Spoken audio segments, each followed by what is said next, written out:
অনলাইনে জুয়া ক্যাসিনো খেলে হাজার হাজার ছেলে আজ ধ্বংস। আপনাদেরকে জুয়ার কিছু সিক্রেট টিক্স আমি বলতেছি। জুয়া খেলে এখন পর্যন্ত কেউ বড়লোক হইতে পারে নাই। যে ইনকাম করছে, যে ফাইসে জুয়া দিয়ে, সে আবার এগুলো খাওয়াই দিছে, নিজের কাছে রাখতে পারে নাই। এক টাকাও নিজের কাছে রাখতে পারে না, উল্টো নিজের ঘরের বাড়ি সম্পদ যা আছে সবগুলোই বিক্রি করে দিছে জুয়া খেলার জন্য। শেষ পর্যন্ত কী হয়েছে, নিজে পথে নামতে হয়েছে, কোনোদিনও কিছু করতে পারে নাই। জুয়ার ফেডিক্টর যেটা আছে, আপনার যেটা বিমান বলেন, বিমান খেলান, সেই ফেডিক্টর যদি আপনি রিসার্চ করেন দেখতে পারবেন যে এটা ওদের সাজানো। আপনারা একসাথে 3 মাস দিল, 4 মাস দিল, 5 মাস দিল, এরপরে একটা না আপনার থেকে নিয়ে যাবে।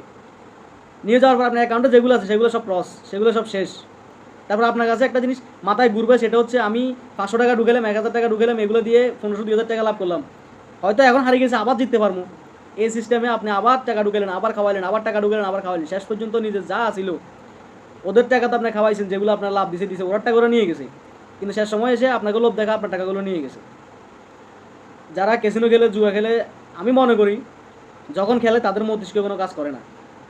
কারণ তাদের ভিতর থাকে লোভ, আমি কেমনে এই টাকা উঠাবো। আপনি 1000 টাকা খাওয়াই দিয়েছেন, 2000 টাকা খাওয়াই দিয়েছেন, খাওয়াই দেওয়ার পর সে টাকা আবার কেমনে উঠাইবেন, কেমনে উঠানোর চিন্তা করতে করতে আবার আপনি আপনার যা ছিল সবগুলোই খাওয়াই দিয়েছেন। বর্তমানে পরিস্থিতি এমন হয়ে গেছে, জুয়া খেলার পর, জুয়া খেলে সব কিছু বিলাই দেওয়ার পর এখন পর্যন্ত অনেক ছেলে আজ ধ্বংস, উঠে দাঁড়াইতেও পারে নাই। সেদিন শুনলাম একজনে প্রায় 5 লাখ টাকা নিজের নাকি গদ দেওয়ার জন্য রাখছে, সেগুলো খাওয়া দিছে। তো 5 লাখ টাকা সে 1 লাখ টাকা দিয়ে গেলে 5 লাখ টাকা প্রথম ইনকাম করছে, এরপর আবার সে টাকাগুলো খাওয়া দিছে, নিজের কাছে 1 টাকাও রাখতে পারে নাই।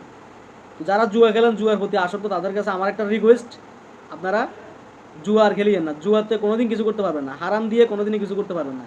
কষ্টে থাকলেও হালাল পথ ধরেন, হালাল পথে ইনকাম করার সুযোগ খোঁজেন। আপনি যে টাকা জুয়া খাওয়াই দিয়েছেন সে টাকা কথা বাদ দিয়ে নতুনভাবে চিন্তা করেন। যদি আপনি জুয়া যে টাকাগুলো খাওয়াইছেন সেগুলো যদি আপনি উঠাইতে চান, আবার আপনি খাওয়াই দিবেন। এটা হচ্ছে জুয়ার নিয়ম। হারাম পথে না থেকে হালালভাবে কীভাবে কী করা যায় সে টেনশনেই আপনার মাথায় থাকুক।